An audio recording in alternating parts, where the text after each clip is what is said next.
সকল দায়িত্ব দেওয়া হয়।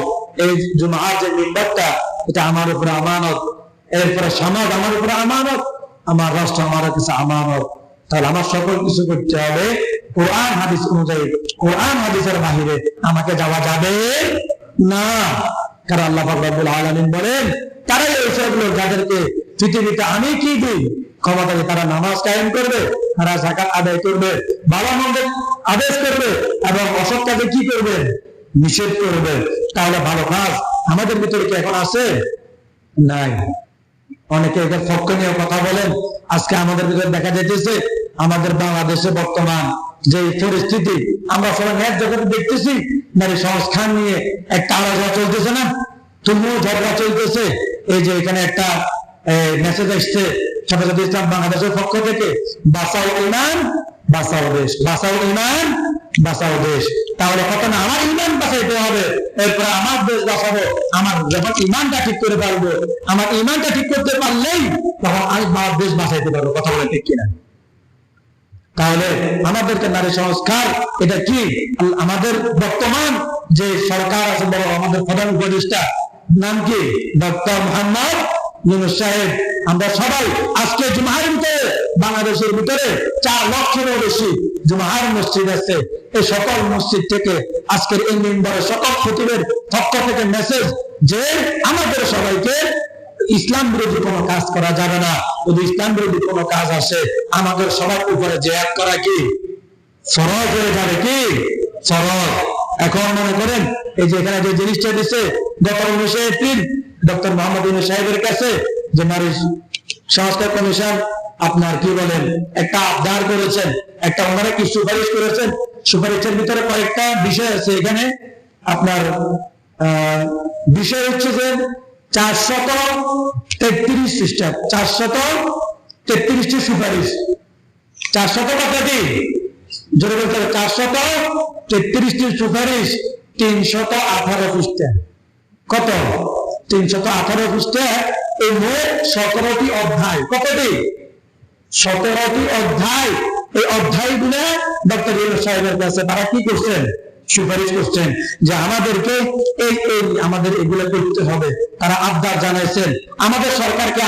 আমরা জোর জানাই, আবেদন জানাই, আগামীকালকে 3 মে সর্বোদ্যানে আপনার বিশাল সমাবেশ হবে।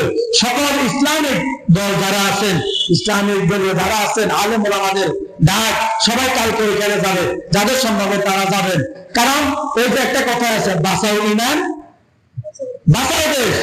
কারণ আমার ইমান, আমার এটা ইমানই দায়িত্ব।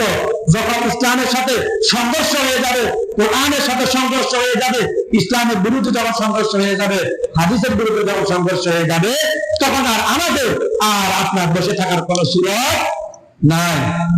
কারণ এটা আমাদের, এদের বিরুদ্ধে কথা বলা আমাদের মুসলমান সবার উপরে কি ফরজ করে দিয়েছেন কে? আল্লাহ। কারণ সরাসরি কোরআনের সাথে যদি সংঘর্ষ হয়ে যায়, আমরা কখনো, সেটা আমার বাবা হোক, সেটা আমার নেতা হোক, সে যে কেউ হোক না কেন, তার পক্ষ নেওয়া যাবে না। তাহলে এটাতে মনে করেন 1 নম্বর হচ্ছে পুরুষের ক্ষমতা ভেঙ্গে গণ সমতা। অর্থাৎ পুরুষের যে ক্ষমতা আছে এই ক্ষমতা যেন নারীরাও পায়। এটা কি কেমন পর্যন্ত সম্ভব? সম্ভব? তাহলে পুরুষ সংসার চালায় নাকি মহিলারা সংসার চালায়? কথা বলেন, কারা সংসার চালায়? তাহলে ক্ষমতা চলবে কি পুরুষের না মহিলার? কথা বলেন, কার? পুরুষের। তাহলে এটা তো ইসলাম বিরোধী না। আল্লাহ বলছেন যে নারীরা ঘরে থাকো, তোমরা সংসার করো, আর পুরুষের কোথায়? মাঠে ঘাটে চলে যাও, বাইরে চলে যাও, তোমরা চাকরি বাকরি করো। তাহলে এই যে কথাটা বলছে 1 নম্বরে, আমি কয়েকটা অধ্যায় বলতেছি।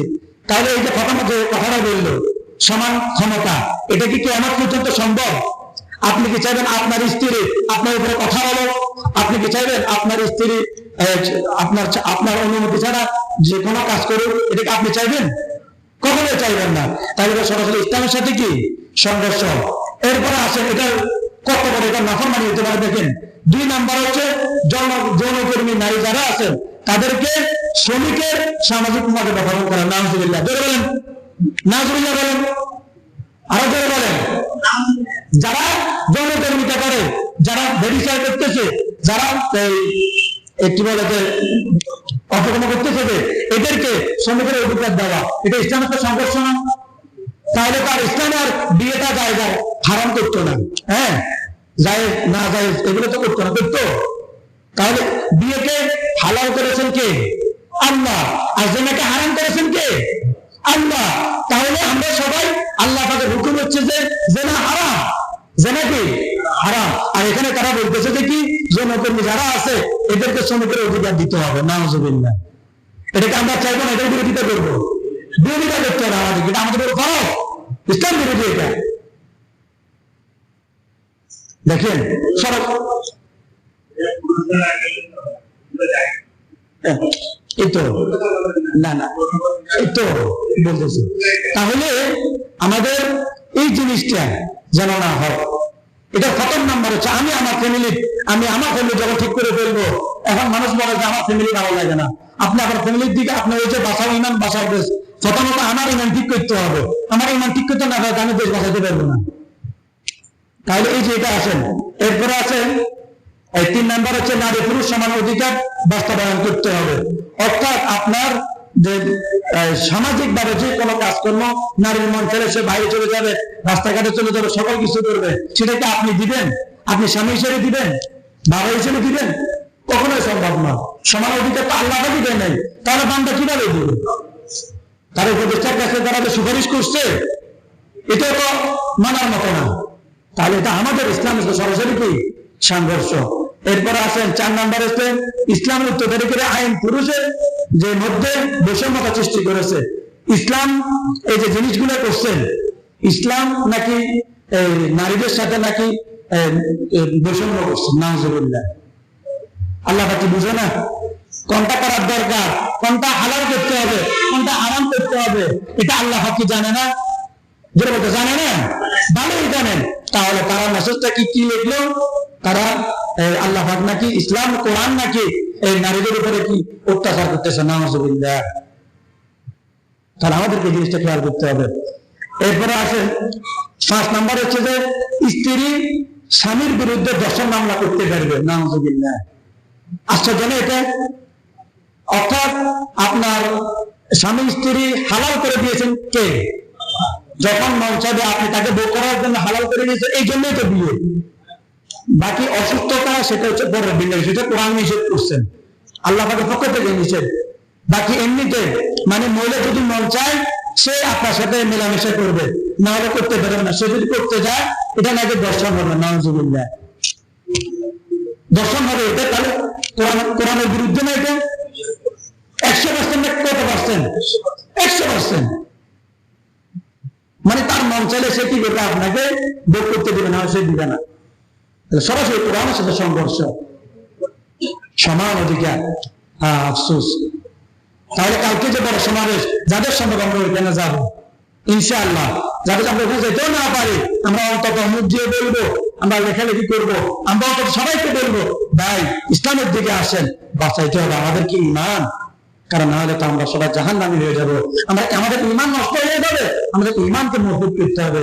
আমি আমার ইমান যখন বাঁচাইতে পারবো, তখন আমি আমার দেশ, আমার এলাকা, আমার সমাজ, আমার ঘর, আমার সকল কিছু আমি কি করতে পারবো? বাঁচাইতে পারবো।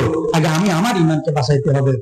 এরপর আছে 6 নাম্বার, স্ত্রী নিজের জন্য চাহিদা মিটানোর জন্য স্বামী বা যে কোনো পুরুষের সহযোগিতা নিতে পারবে। নাউজুবিল্লাহ। নাউজুবিল্লাহ বলেন। কিন্তু স্বামী তার চাহিদা অন্য কোথাও কি করতে পারবে না, মিটাইতে পারবে না, তাহলে তার বিরুদ্ধে মামলা করবে। নাউজুবিল্লাহ। মানে স্ত্রী যদি মন চায় তার স্বামী ছাড়া অন্য কোনো পুরুষের সাথে কি করতে পারবে? তার চাহিদা মিটাইতে পারবে।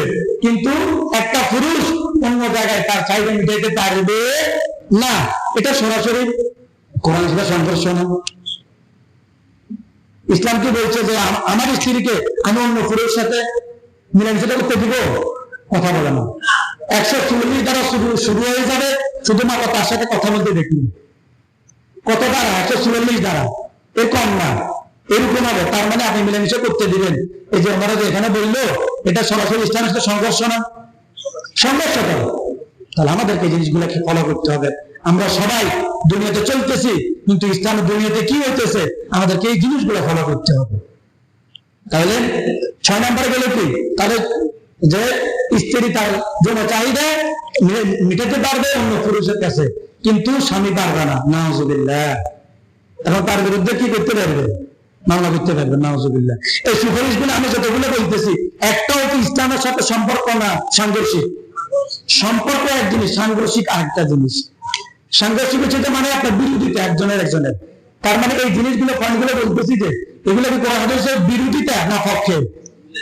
জোরে বলেন, বিরোধিতা। তাহলে যেগুলো কোরআন হাদিসের বিরোধী, কোরআনে নিষেধ করছেন, সেই নিষেধগুলো আমরা নিষেধ করব। যেগুলো আমাদেরকে মানতে হবে যাবে, সেগুলো কি করবো? মানবো। এরপরে আসেন 7 নম্বর হচ্ছে মুসলিম পারিবারিক আইন সংস্কার, তালাক, ধর্ষণ, শোষণ ইত্যাদি যেগুলো আছে সকল কিছু সমান হইতে হবে। মানে পুরুষ যদি তালাক দেয়, কথা বুঝেন, কারণ কোরআন হাদিসে যেভাবে বলছে আমরা সেভাবে করব। এখন মহিলারা যেটা চায় সেটা কি সম্ভব হবে? কথা বলে সম্ভব হবে? এই যে এখানে যে মুসলিম অর্থাৎ কোরআন হাদিসে আমাদেরকে যেভাবে তালাক, যেভাবে এগুলো মানতে বলছে, স্ত্রী চাইলেও কি সরাসরি ভাবে কি পুরুষকে তালাক দিতে পারবে? কথা বলে সরাসরি তালাক দিতে পারবে? দিতে পারবে না। কিন্তু তাদের কথা হচ্ছে দিতে পারবে, এরকম আইন করা উচিত। নাউজুবিল্লাহ, জোরে বলেন নাউজুবিল্লাহ। তাহলে পুরুষ তালাক দিতে পারবে। বিয়ে কি মেয়ে বসে না পুরুষে বসে? জোরে বলেন। মেয়ে বসে কার কাছে? পুরুষের কাছে। বিয়ে করে কে? মেয়ে করে না ছেলে করে? কারণ কি ছেলেরা দেয় না মেয়েরা দেয়?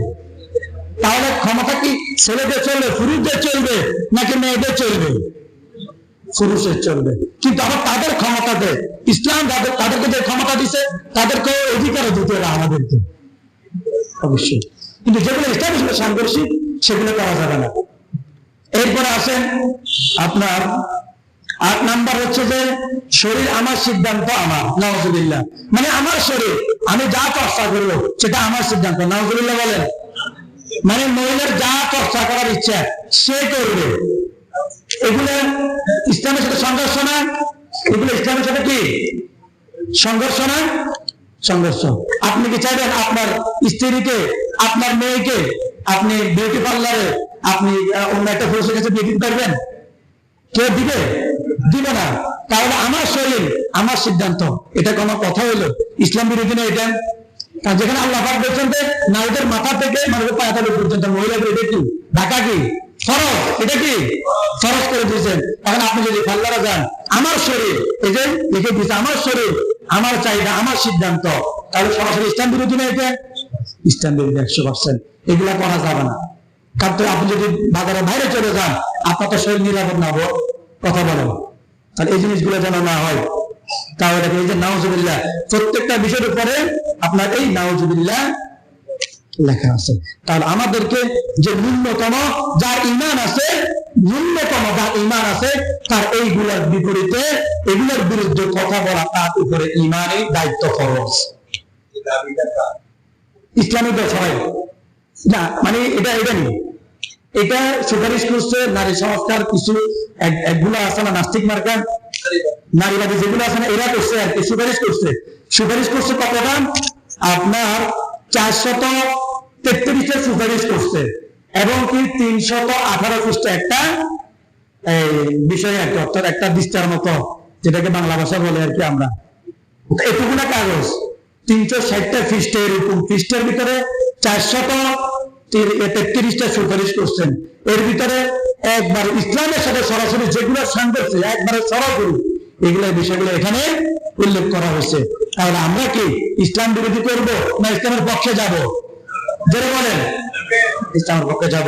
আমরা কোরআন যেভাবে বলে সেভাবে করব, হাদিস যেভাবে বলে আমরা সেভাবে করব। আমরা কোশ্চিন কালেও আমার জান চলে যায় তো যাক, আমি ইসলামের বিরোধিতা 1% করব না। আমি যদি মুসলমান হয়ে থাকি খাঁটি, আমি যদি খাঁটি মুমিন হয়ে থাকি, তাহলে আমার দ্বারা ইসলাম বিরোধী কোনো কাজ করা সম্ভব নয়।